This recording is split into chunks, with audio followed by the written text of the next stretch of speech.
안녕하세요. 네, 홍성규의 진보TV 주간 뉴스 브리핑 3월 둘째 주 방송 되겠습니다.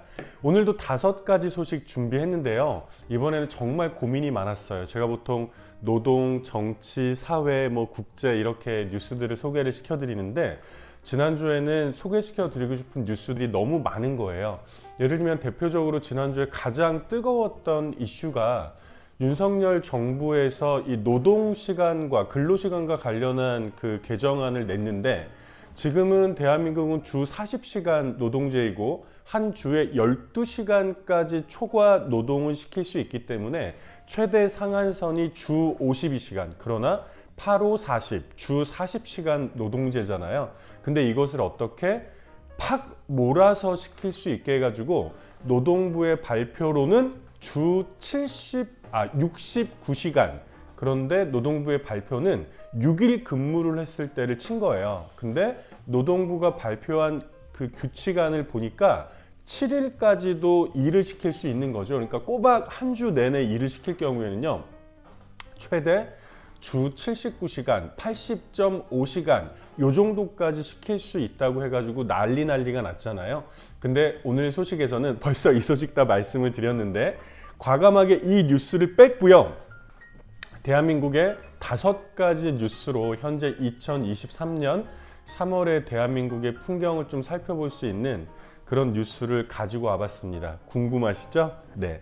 어느 곳에서도 KBS, MBC, SBS 등 지상파와 종편에서 공식 뉴스 채널에서 볼 수 없는 홍성규의 뉴스 브리핑인데요. 첫 번째는 사실 저는 요건 좀 중요하다고 생각을 했어요. 최근에 이제 난방비 문제가 또 굉장히 터졌는데 이 난방비는 에너지와 관련한 문제이기도 하잖아요. 그래서 첫 번째 그 시선에서는 특히 저소득층, 돈이 많이 없는 사람일수록 난방비에 대한 부담이 많이 커지기 때문에 난방비를 지원하다 긴급 에너지 지원금 이런 얘기도 했지만, 또 한편에서는 사실 우리나라의 에너지 소비량은 다른 나라에 비교해서도 굉장히 높다. 그래서 저도 예전에 이 방송 채널에서 한번 말씀을 드렸을 거예요. 그러니까 긴급 에너지 지원금은 당연히 필요하겠지만, 그러나 전체적으로 OECD 평균 국가들의 비교에서도 1인당 에너지 소비율이 높은 이 상황은 좀 어떻게 할 거냐. 그래서 이제 저도 예로 들었던 게, 제가 지금 찍고 있는 이 사무실 같은 경우에도 빌딩에 보면 대낮에도 화장실 불이라든지 불이 늘 켜져 있는 경우가 많거든요. 이게 사실 별게 아니라고 생각할지 모르지만 대부분 일반적으로 이 에너지를 좀 절약해야 되겠다, 이런 생각들이 좀 떨어지는 건 사실인 것 같아요. 그래서 생태 환경 운동을 하고 계신 분들 중에서는 이 에너지를, 그러니까 그 전기세라든지 이런 것들을 인상을 좀 해야 된다, 이런 이야기들도 있거든요. 그래서 이 인상이 에너지 소비를 좀 줄이는 데 기여하지 않을까, 이런 이제 고민들도 있는 거예요. 근데 이와 관련해서 최근에 그 세미나가 있었네요. 4월 14일 날 기후정의 파업이라는 것을 세종에서 하는데요. 이 4.14 기후정의 파업 조직위원회에서는 지난 9일 날 서울 마포구의 청년문화공간에서 기후위기 시대의 공공요금 인상을 주제로 한 쟁점 토론회를 열었어요. 이것은 이후에도 이 기후위기 관련해서 쟁점이 될 만한 토론회를 계속 진행할 예정인데, 그 첫 번째 순서로 공공요금 인상과 관련한, 제가 아까 말씀드렸던 그런 그 문제들과 관련한 토론회를 열었다는 거죠. 전기와 가스요금 인상 중단 요구를 둘러싸고 진보진영 내부의 치열한 논쟁이 전개됐다. 횡재세 도입과 화석연료 사용량 감소를 비롯한 재생에너지로의 체제 전환에는 당연히 폭넓은 공감대를 형성을 했지만, 에너지 가격 인상의 정당성을 두고는 여러 가지 고민들이 있는 양상이라는 거죠.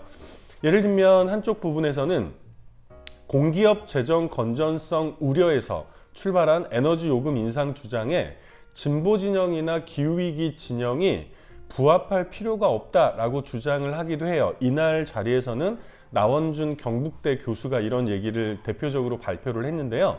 진보정치의 역할은 국가가 공기업에 대한 재정 지원 책임을 등한시하지 않도록 요구하고, 동시에 민영화 주장의 허구성을 폭로하는 것으로 집중이 돼야지, 예를 들면 지금 공공요금 인상을 해야 된다 이렇게 또 주장하는 쪽에서 기후위기를 막 걱정하면서 그런 얘기를 또 하는 건 아니거든요.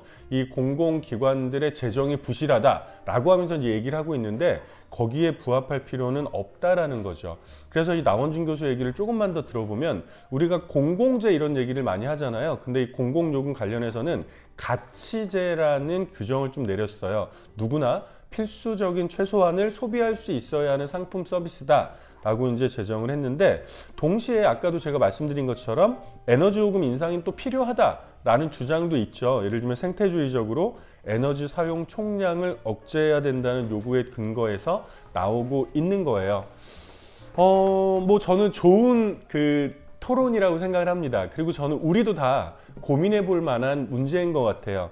그 에너지 요금 인상과 관련해서는 아까도 제가 잠깐 말씀드렸지만 이런 거죠. 에너지 소비를 줄여야 한다는데 이의가 있는 사람들은 없어요. 하지만 요금을 인상하면 에너지 소비가 줄어들 거냐? 이게 요금을 인상해야만 에너지 소비가 줄어드는 거냐? 이런 부분에서는 다양한 고민이 있을 수도 있다는 거죠. 가장 대표적으로 현재 전기요금 인상의 압력을 가장 크게 불어넣는 곳이 어디냐? 이게 기후위기 진영이 아니라는 거죠.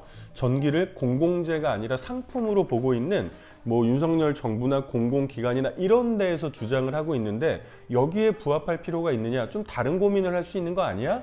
라고 하는 주장들이에요. 여러분은 어떻게 생각하십니까? 예, 제가 좀 웃으면서 말씀드리는 건 뭐 최근에 사실 우리나라가 시끌벅적하지만 마음에 썩 드는 논쟁들이 또 있는 건 아니거든요. 근데 제가 볼 때는 이 문제는 정말 오랜만에 모두가 한번 허심탄회하게 머리를 맞대고 고민을 해봐야 될 좋은 논쟁거리가 아닌가, 이런 생각이 들어서 가지고 와봤고요. 그 다음에 이제 두 번째 소식부터는 좀 별로 이렇게 마음에 썩 들지는 않네요.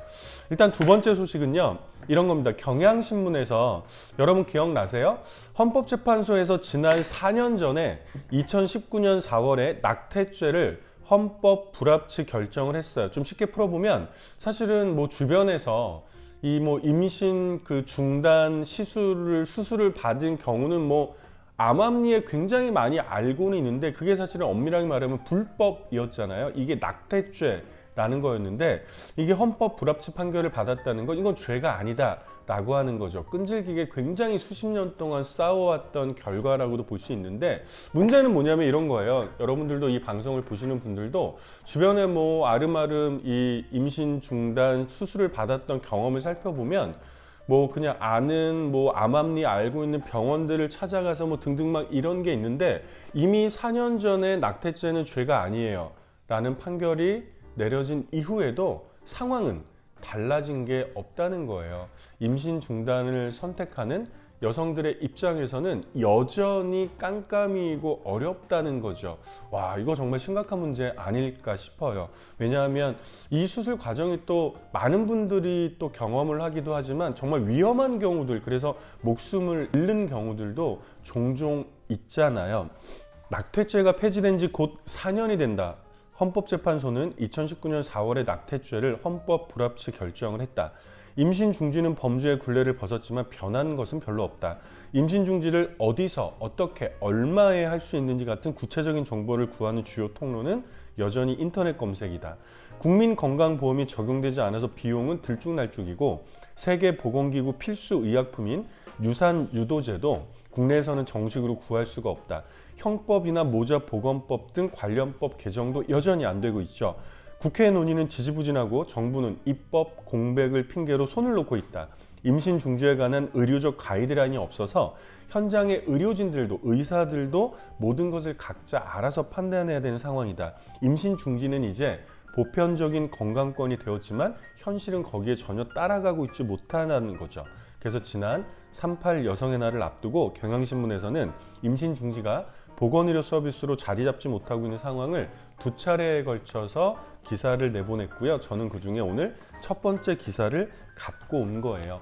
중간중간만 소개를 해드리면 2023년 현재에도 임신 중지의 평균 비용은 정확히 알기가 어려워요. 비급여인데다가 제대로 된 실태조사도 없기 때문이죠.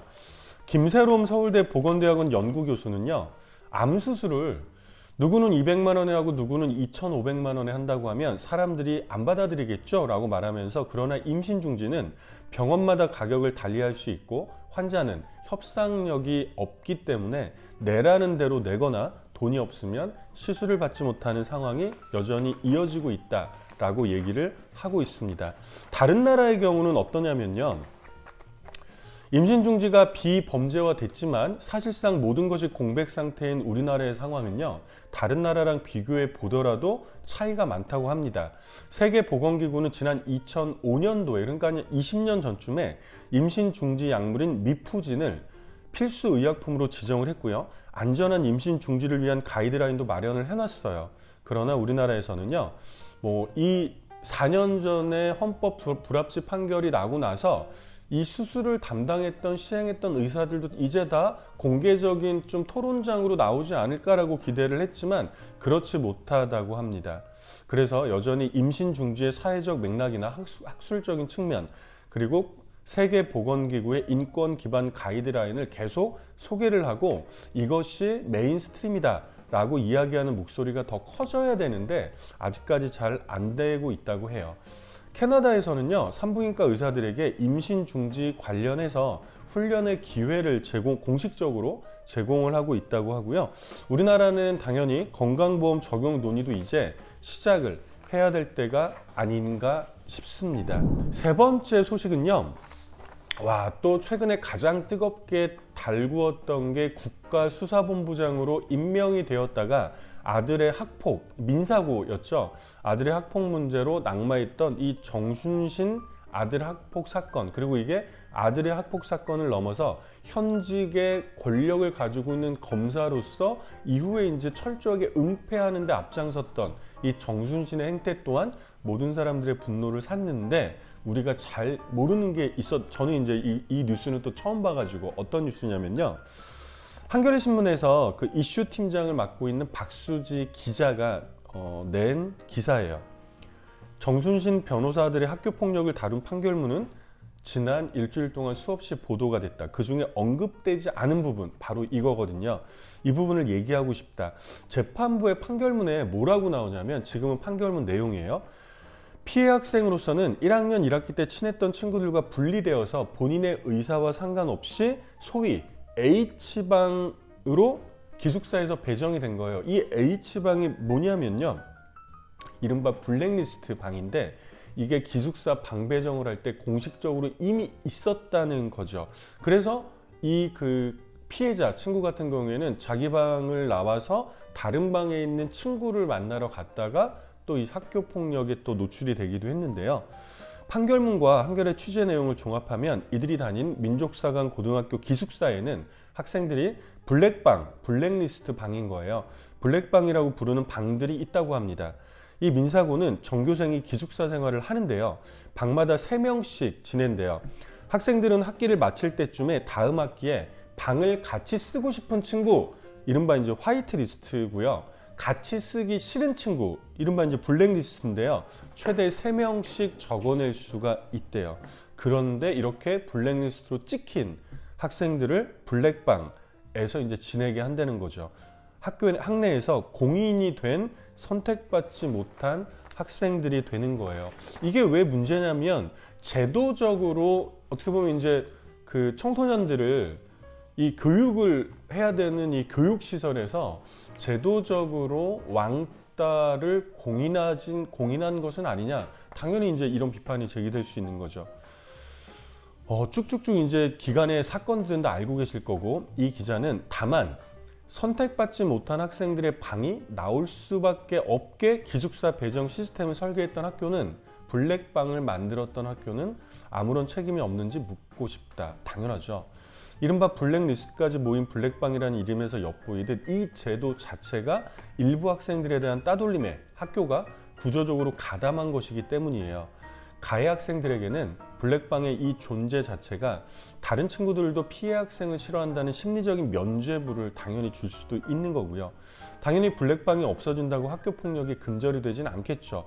그러나 학교가 최소한 가해 학생에게 폭력의 명분을 주거나 행위를 강화하는 원인을 제공해서는 안 된다는 것은 법 이전의 상식이다. 지금은 학교가 이런 블랙방들을 사소하거나 가볍게 보는 것이 더 큰 문제로 보인다라고 지적을 하고 있습니다. 저도 이 기사가 나오기 전에는 정순신 아들 폭력 뭐 이 문제에 대해서는 수많은 기사들을 봤지만 이 민족사관 고등학교의 블랙방이라는 존재는 처음 알게 됐어요. 네, 굉장히 좀 끔찍한 일이죠. 네 번째 소식은요. 와, 저는 마음이 너무 아파가지고 이 소식은 지난주 소식 중에는 앞부분에 나왔었는데 꼭 좀 나누고 싶었어요. 네. 여러분도 당근마켓 많이 사용하시죠? 예, 저도 간간히 가끔 사용을 하고 있는데 지난 1월 30일 날 전북의 익산의 중고거래 플랫폼 당근마켓에 이런 글이 올라왔대요. 유통기한이 지난 식품을 좀 나눠주실 수 있어요? 라고 하는 질문인데요. 마침 뭐 이렇게 누구나 다 이건 뭐야? 하고 이렇게 지나갈 법한데 마침 청년협동조합 활동을 하는 33살의 이완희 씨가 이 글을 발견을 한 거예요. 그래서 도움이 필요한 사람 같아서 그 당근마켓에는 채팅이 가능하잖아요. SNS로 연락을 취했어요. 그리고 예감이 맞았죠. 식사는 하셨어요? 라고 이제 처음 물어봤는데요. 답변이 네, 어떤 분한테 유통기한이 지난 핫도그를 받아서 먹었습니다. 라고 답변이 왔고요. 제가 6원밖에 없네요. 600원도 아니고 6,000원도 아니고 60원도 아니고 6원밖에 없네요. 라고 답글이 온 거예요. 이 당근마켓에 도움을 호소했던 분은 1997년생 26살 청년이에요. 근데 그 장애를 좀 가지고 있어요. 이분은 키가 140cm, 그러니까 26살 청년인데 140cm 남짓했고요. 이 피부가 심한 피부 건선과 아토피를 앓고 있었다고 합니다. 그러니까 사실은 좀 이 정상적인 생활이 좀 어려운 상황이었겠죠. 그런데 이분은요, 7년 전에 부모님이 비극적인 사건으로 세상을 떠났어요. 근데 지금 이제 26살이니까 7년 전이면 19살이잖아요. 근데 우리나라 같은 경우는 공식적으로 보호자가 없는 만 18세 미만 같은 경우에는 보호대상 아동으로 보고 성인이 되어서도 홀로서기를 지원하는 제도가 있는데 이 당사자는 당시의 지원 대상 연령보다 딱 한 살이 많았고요. 그 모든 아마 그럼에도 불구하고 지원을 받을 수 있는 통로들은 있을 수도 있었는데 이런 통로들을 알 수 있는 그 과정들도 이분 주변에 전혀 없었다는 거죠. 이분은 그래도 어렵사리 지난해 말까지 직장 생활을 하기도 했는데 아까 말했던 뭐 이제 이 키가 너무 작은 이 문제 때문에 괴롭힘을 좀 받거나 아니면 이 피부과가 너무 또 힘들어가지고 직장 생활을 계속 유지하기도 어렵기도 했어요. 그래서 지난해 말에 퇴사한 뒤에 은둔 생활을 시작을 한 건데요. 1월 중순에 기초생활수급자 신청을 하긴 했지만 이게 판단이 나오고 수급액이 나오기까지 한 달 반이나 2달 남짓한 시간을 버티기가 어려웠던 거죠. 보증금 20만 원에 월세 28만 원인데 이것도 이미 석 달치가 당시에 밀려 있었고요. 당근마켓에 도움을 요청하기 직전에는 수돗물로 끼니를 때울 정도였다고 합니다. 보일러까지 고장이 나서 한 달 이상 추위에 떨며 씻지도 못해서 가지고 있는 피부 질환이 더 심해졌죠. 이분 말로는 사람이 아니라 짐승처럼 살았어요 라고 얘기를 했습니다. 다행히도 이 당근마켓에 구조 신호를 올린 다음에 도움의 손길이 이어졌다고 합니다. 지역의 한 병원은 이분의 입원 치료를 돕고 있고요. 지자체에서는 시 자체의 긴급 지원 그리고 긴급 생계지 지원과 난방비를 지원을 했다고 해요. 근데 사실 이 과정도 이게 공식적인 시스템에서 예를 들면 뭐 시청이나 구청이나 뭐 동사무소나 면사무소나 이런 데에서 이렇게 파악이 된 것이 아니라 아까도 말씀드렸던 것처럼 당근마켓에 유통기한 지난 냉동식품 혹시 없어요? 이 글을 보고 이분이 뭔가 좀 긴급한 상황이구나, 구조가 필요하구나 라고 해서 연락을 했던 이 이완희 씨의 도움이 없었다면 이분은 또 어떻게 됐을지 모르는 거죠. 그래서 저는 이 뉴스를 보고 너무 마음이 좀 쿵 내려앉아서 지금 2023년 3월 그리고 대한민국은 전 세계에서 7번째로 잘 사는 나라라고 모두가 알고 있는데 우리 사회 곳곳에 아직 이렇게 그리고 뭐 이분뿐만이 아니라 뭐 제가 지금 이 방송 공간에서 안내해 드리진 않지만 벌써 지난주만 하더라도요. 뭐 장애를 앓고 계신 분들이 같이 이제 돌아가셨거나 일가족이 이런 부분이 또 뉴스에 굉장히 좀 많이 나오잖아요. 대한민국은 여전히 이런 사회라는 것을 잊지 말고 사실은 개선책들을 빠르게 마련을 좀 해야 되겠죠. 오늘의 마지막 소식, 5번째 소식도 좀 전에 제가 이 당근마켓에 구호 요청을 했던 이 소식도 정말 마음이 아팠다고 얘기를 했지만, 정말 저 마지막 소식 같은 경우도 저는 너무 좀 끔찍하다는 생각을 했습니다. 지난 3월 7일 날 오후에 경기 포천시 영북면의 한 돼지 농장을 찾았어요. 농장 초입에 이르자 축사에서 풍겨오는 역한 냄새가 코를 찔렀는데요. 준비해간 마스크를 써봤지만 악취를 막기엔 역부족이었다. 저도 이제 이걸 아는 건, 저도 시골에 살잖아요. 이게 그 소똥과 돼지똥은 또 굉장히 다르거든요. 그러니까 제가 정말 그 한 30년, 40년 전 아버지가 살아계실 때 인근 야산에 이제 아버지가 아버지가 나무들 같은 거를 좋아하셔가지고 모종이나 이런 것들을 좀 심어보려고 야산을 빌렸는데, 이 야산이 이제 농사를 짓던 데가 아니기 때문에 이게 뭐 비료나 이런 것들이 전혀 있었던 데가 아니었죠. 그래서 아버지가 동네 돼지 농장에서 이 분뇨를 받아다가 깔았던 일을 제가 같이 했던 적이 있었는데, 그때 처음 느꼈던 건 이게 소똥과 돼지똥은 차원이 다르구나 이런 생각이 들었는데, 그 돼지 농장의 농장 안으로, 축사 안으로 들어간 거예요. 방역복을 입고 길이 30m, 너비 10m의 돼지 축사 안으로 들어가자 낯선 이의 출현에 놀란 돼지 100여 마리가 일제히 울어댔다. 끔찍한 것은 이 축사 안에 이주 노동자의 거주 공간이 있었던 거고요. 이 축사에서 10년 동안 일했던 이주 노동자가 사망을 한 거죠. 그런데 문제는 사망하고 나서 축사 주인이 이 사망한 이주 노동자의 시체를 인근 야산에 버렸어요. 그리고 그리고 나서 실종 신고를 한 거죠. 이게 확인이 되어서 이제 경찰들이나 등등 가게 됐던 건데요.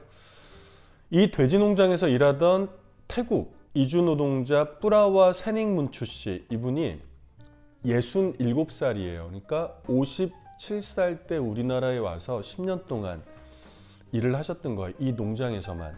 지난 4일 날 오후 5시쯤에 인근 야산에서 싸늘한 주검으로 발견이 됐다. 뿌라와는 이날 오후 2시에 실종 신고가 접수된 상태였다. 사망 경위를 조사하던 경찰은 하루 뒤인 5일 60대 돼지농장 주인 김아무개 씨를 사체 유기 혐의로 긴급 체포를 했어요. 그러니까 인근의 CCTV를 분석을 해보니까 이 뿌라와 씨가 주검으로 발견되기 이틀 전에 김 씨가 이 뿌라와의 생활 공간이 있는 축사에서 인근 야산으로 트랙터를 몰고 간 사실이 확인이 된 거죠.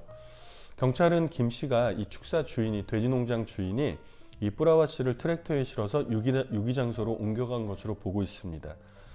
이 뿌라와 씨가 생활하던 공간은 축사 건물 안에 있었어요. 돼지 사육장과 생활 공간을 구분하는 것은 얇은 시멘트 벽이 유일했고요. 벽면 아래로 돼지 분뇨가 흘러들어간 흔적도 보였어요. 그리고 축사의 곳곳에는 돼지 사체가 비닐 천막에 덮여 있었죠. 축사 일로 지친 몸을 눕히던 침실은 성인 남자 2명이 누우면 꽉 차는 크기였습니다. 이 뿌라와 씨는 악취와 쓰레기, 돼지 울음소리로 가득한 이곳에서 10년 넘는 세월을 보냈어요. 2013년도에 관광 비자로 입국을 해서 이곳 포천 돼지농장에서 줄곧 일했다고 합니다. 일환경건강센터의 유현철 센터장은요, 뿌라와가 축사 건물 안 숙소에서 숨진 채 발견된 사실로 미뤄볼 때 분뇨에서 발생한 황화수소에 노출됐을 가능성이 있다라고 얘기를 했고요. 이주노동자 지원단체 쪽에서는 뿌라와의 사인을 과로사로 의심을 하고 있기도 합니다. 경찰은 이 농장주 김 씨가 불법 체류자 고용 사실을 감추기 위해서 뿌라와의 주검을 야산에 유기한 건 아닌지 조사를 하고 있고요. 의정부 지방법원은 지난 7일 날 이 농장주 김 씨에 대해서 증거인멸과 도주 우려가 있다며 구속영장을 발부를 한 상황입니다. 사실 우리가 그러니까 이미 대한민국은 뭐 이주 노동자들이 굉장히 많이 있잖아요, 곳곳에. 그리고 또 작년에 우리 사회를 떠들썩하게 했던 게 이 비닐하우스에서 생활하다가 숨졌던 이주 노동자 속행 씨, 그 캄보디아 이주 노동자였나요? 이분 때문에 또 사회가 그렇게 시끄러웠었는데, 여전히 지금도 이런 일들이, 이 돼지 축사의 한켠에다가 얇은 그 시멘트 벽으로 구분했던 이 생활 공간에서 무려 10년, 사실은 돼지 축사 안에서 돼지들과 함께 생활을 한 거나 진배 없는 거죠. 정말 잔인하고 끔찍한 상황이 아닌가 싶습니다. 이런 것들을 개선하는 것이 그렇게 어려운 문제일까요? 다들 사실은 중요하지 않다라고 생각하니까, 이주 노동자들은 그럴 수도 있지라고 생각하니까 신분제는 없어진 사회지만, 대한민국 안에서 우리나라 사람들조차도 눈에 보이지 않는 신분제가 있지만, 또 대한민국 사람을 넘어서 이 이주 노동자들 같은 경우에는 또 다른 신분에 있는 사람들처럼 혹시 여겨지고 있기 때문에 이런 일들이 개선이 되지 않는 건 아닌지, 정말 마음이 정말 먹먹합니다. 오늘도 이렇게 5가지 소식, 그리고 정말 죄송하다는 말씀 드리고 싶네요. 뭔가 이 대한민국의 소식을 전해드리면서 희망찬 소식들을 좀 계속 전해드려야 되는데, 우리 현실이 그렇지는 못한 것 같고, 윤석열 정부가 하고 있는 일들을 보면 앞으로도 더더욱 그렇지 못할 것 같아서 마음이 조금 무겁습니다만은, 또 이런 상황도 저절로 바뀌진 않잖아요. 누군가 끊임없이 바꾸려는 노력이 있을 때 바뀌잖아요. 이 방송을 듣는 모든 분들이 그런 에너지를, 그런 힘을, 그런 마음들을 모아나갈 수 있는 분들이었으면 좋겠습니다. 오늘도 들어주셔서 고맙습니다. 저는 다음 주에 뵙겠습니다. 좋아요, 구독, 알림 주변에 널리 알려주세요. 고맙습니다.